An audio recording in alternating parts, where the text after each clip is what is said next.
Welcome to B&H Creators Green Room, and just like a real green room, we're here to spill the tea with some of our favorite creators. Without further ado, I'm going to have Dylan Lemay join us today. Hi, Dylan. Hello, thanks for having me. Thank you for joining. First of all, you are personally responsible for me breaking all of my macros this summer. I I hear that a can't stop watching. lot. And if listeners don't know, Dylan is a fantastic ice cream creator, food creator. He has honestly the most viral food pages I've ever seen because your content is so delicious and spectacular.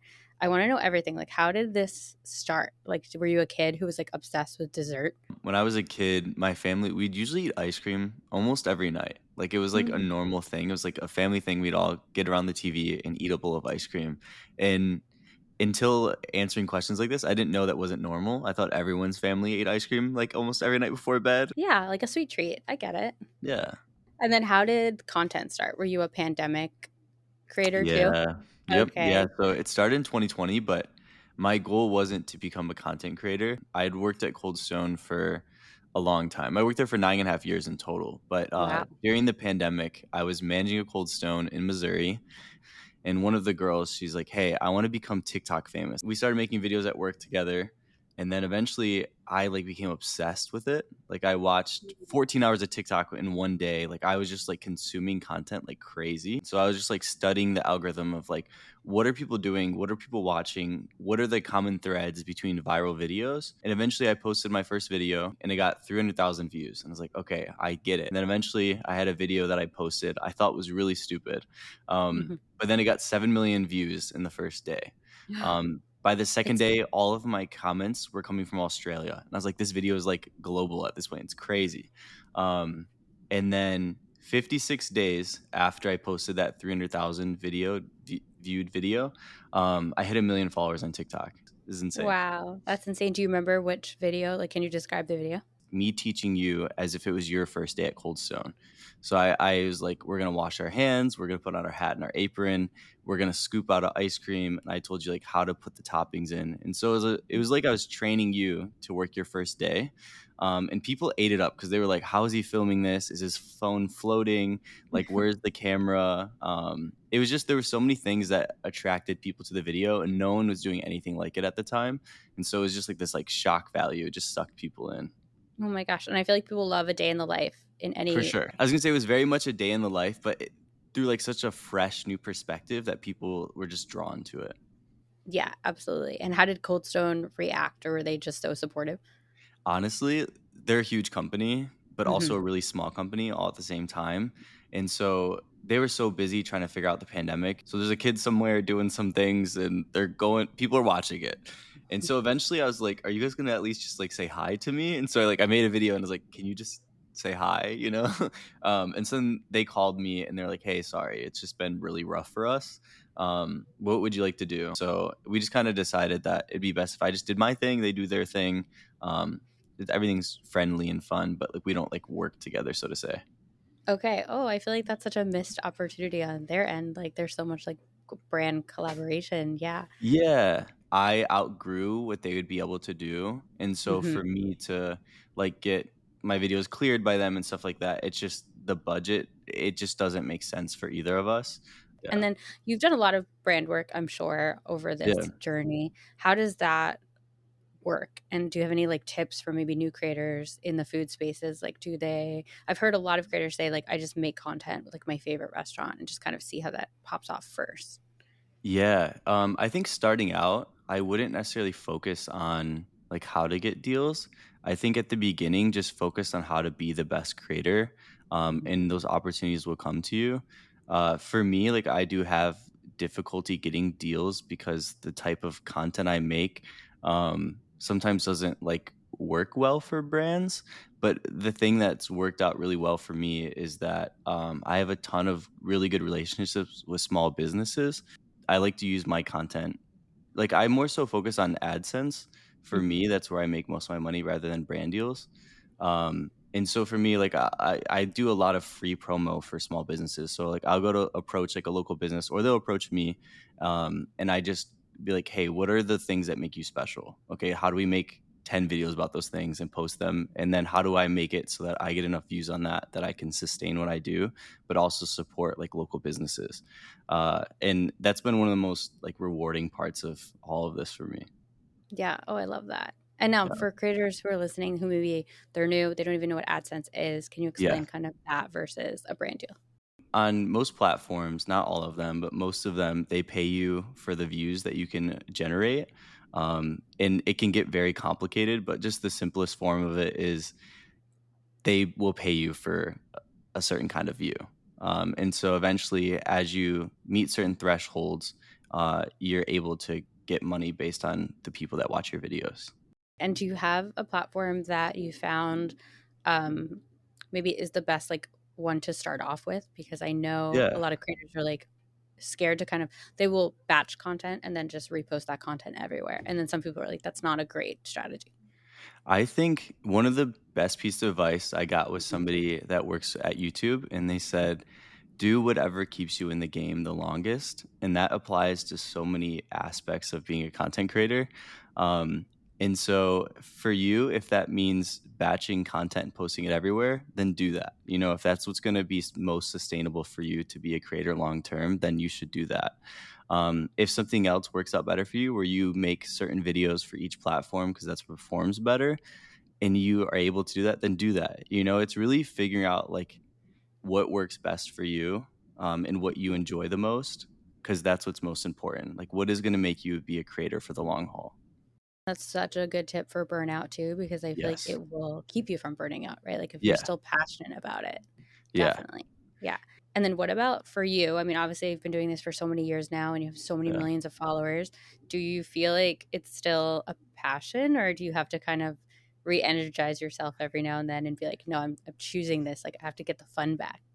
Yeah, no, I love that question, and it's so, like, pertinent to where I'm at right now. Mhm. Just to give you, like, a short timeline of it all, so I started creating content when I worked at Cold Stone, in 2020. I lived in Springfield, Missouri, and I was a manager of a Cold Stone, and all of my content was me just day in the life of, like, I'm decorating ice cream cakes today, I'm making batches of ice cream, and then that worked for, like, 6 months or so, and then it grew so big that I was like, "If I wanna be a good content creator, I need to quit my job." But Mhm. my job is my content, so what am I supposed to do?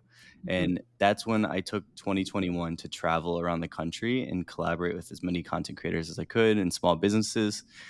And then during that time, I met people and they're like, "Do you wanna open your own ice cream shop?" So I moved to New York City. I opened my own ice cream shop. It was open for like a year and a half, almost 2 years.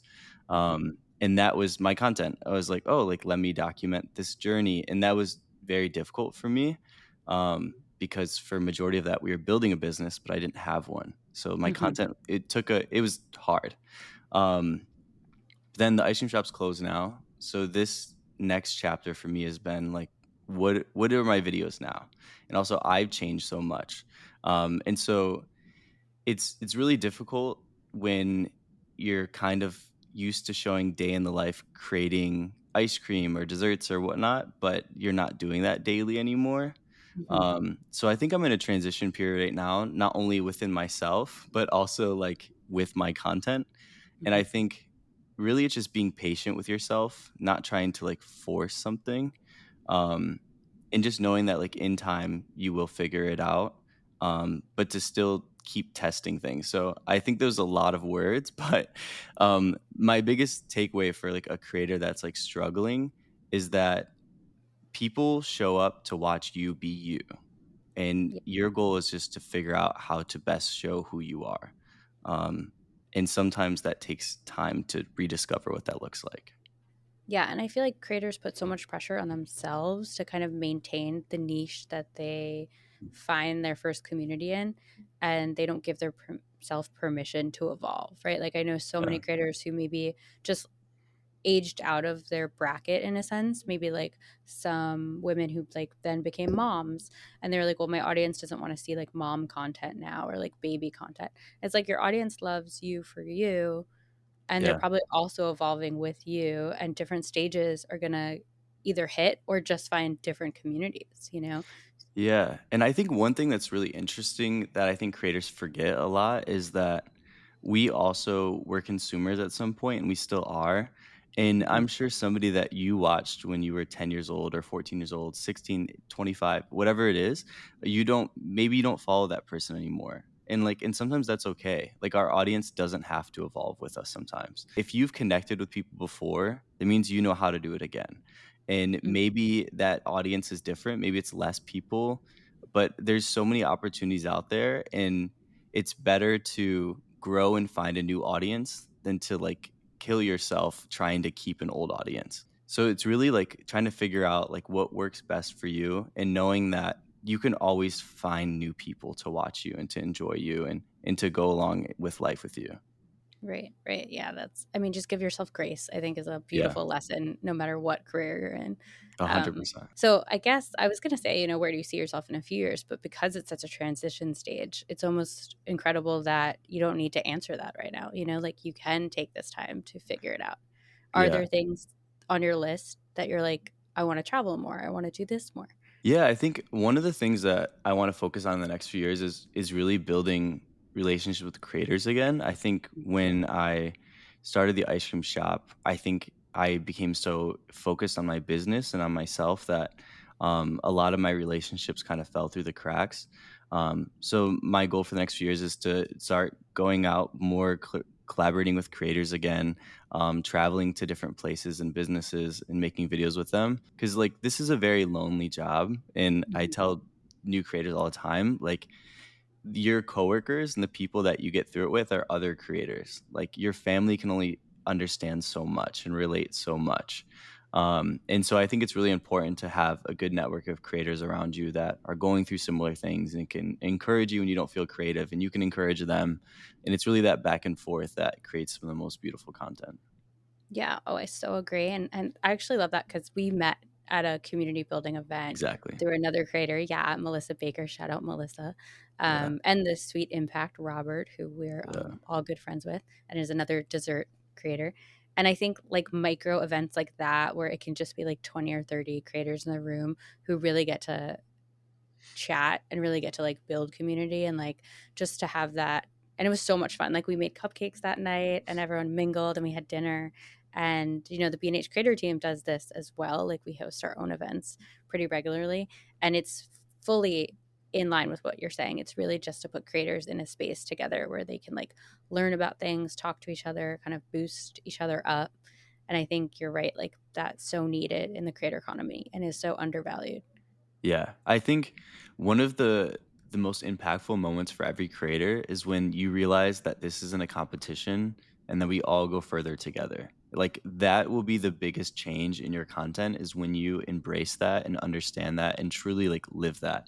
Like the biggest milestones I've had is when I have worked with other people and we have created things together or even just shared ideas that were life changing for either of us. And I can look now beside me and look at other people that are super successful. And it's because we shared information, we worked together.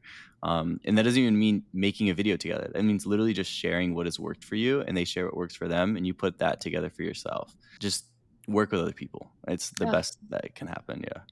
totally agree. I feel like this is like back in the day it was like chicken soup for the soul. I feel like this is ice cream for the soul. The soul chat. Ice cream has such a way with people. It's nice. Yeah, yeah. And let's talk gear a little bit because you're one of my favorite creators in terms of like, I kind of alluded to this earlier. People love to kind of see the shots that are a little different. Hmm. And I worked in food content for a few years before I got to B&H. And we used to call it hands and pans. Mm, And it just meant all you saw in the content in the shot was like someone's hands or like the yeah. actual pans, like very Food Network adjacent. And I Yeah. feel like you're the DIY version of that. And so many creators are like, I don't know how to get those shots, or I need so much gear. So Yeah. how did you start? First of all, like, was your phone floating or did you have it like GoPro to your forehead?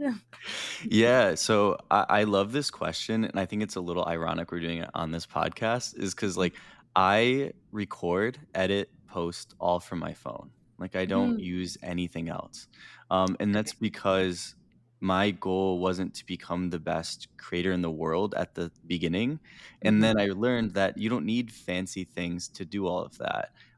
They can definitely help, and it's to find the best things that work for you. In my moment, what I did to create the way that I filmed is that I was just solving a problem. And so I'm at work, I wanna make a video, no one else is with me, how do I record?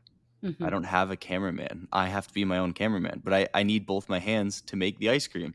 And so what I did is I took a tripod, a bendy one, I bent it around my neck, and then my phone was right here in front of my face. And then now I'm holding my camera, but I have both my Mhm. hands. And then I made my video, and I didn't think I was doing something genius. I just had a problem, and I solved my problem, and then I uploaded it, and it blew everyone's mind. Um, so my goal at the beginning wasn't to create this like moment. It was really just I have a problem, I need to fix it to make this video. And it really just evolved from there.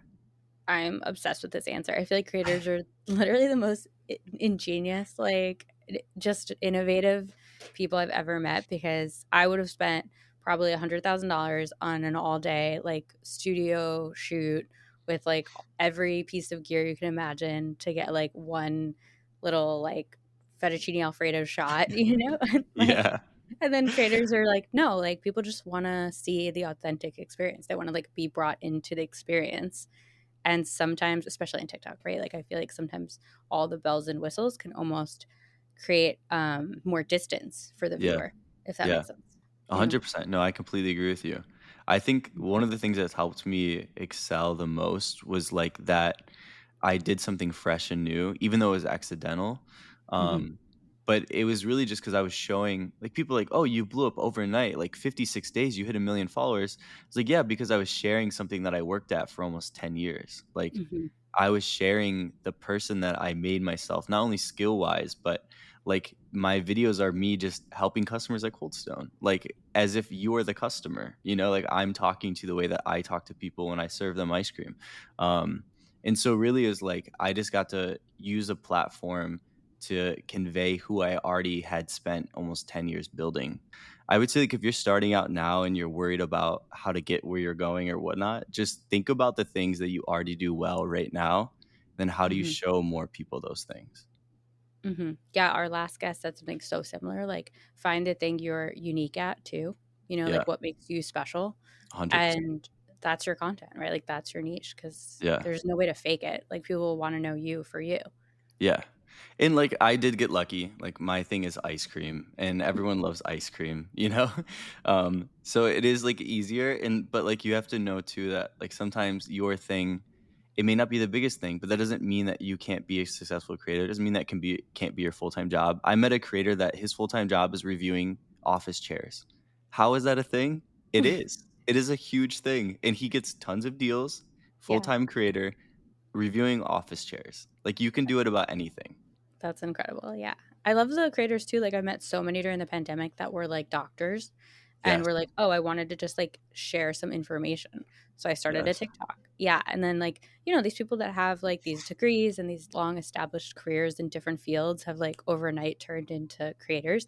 And I yeah, feel like that's the beauty of it too, right? Like people are just storytellers at heart and yes, everyone yeah, that's the wants to hear biggest it. thing, Okay, let's talk about if we have to talk a little bit about ice cream because I'm sure of everyone's like course. dying. So, what's your favorite combo? And after the many years of making all the ice cream, any tips on how to get the perfect, I guess, smoothiest? Or you tell me. I'm not even gonna try. Of course, of course. So, I'm glad that you said combo because everyone always says, "What's your favorite flavor?" And I'm like, "Ah, this question again," you know? It's like but I will Yeah. answer that for the people wondering. My favorite ice cream is cookie dough. But that's, like, probably process of elimination because there's so many Hmm. good ones. Hmm. But my favorite combo, this is if you just don't care about money and you just wanna, like, blow all your money. So, since I worked at Cold Stone, I can get a free ice cream, so that means I can kinda create whatever I want. And that led to a lot of insane combos. So, biggest combo is sweet cream ice cream, Oreos, white chocolate chips, regular chocolate chips, extra Oreos, coconut, almonds, fudge, sometimes caramel or caramel, however you say it. Um, and that's usually like if I really want to go all out on ice cream, that's the combo I'm gonna have. It sounds crazy, but I promise, just try it. It's like the best crazy combination of cookies and cream you could ever imagine. Um, so good, so good. Wow. And I feel like what an elevated answer. I would have been Thank you. like, cookie dough. I don't know. Yeah. No, that's why I'm glad you said combo because that's my favorite, like, crazy combo. Um, But like tricks to getting the best ice cream, Yeah, it's really like whatever you're trying to go for and however you're trying to make it. Um, Ice cream is really hard to like go wrong with. If you're making ice cream at home, you'll learn really quick that like it's kind of just milk and some sweetness and some ice.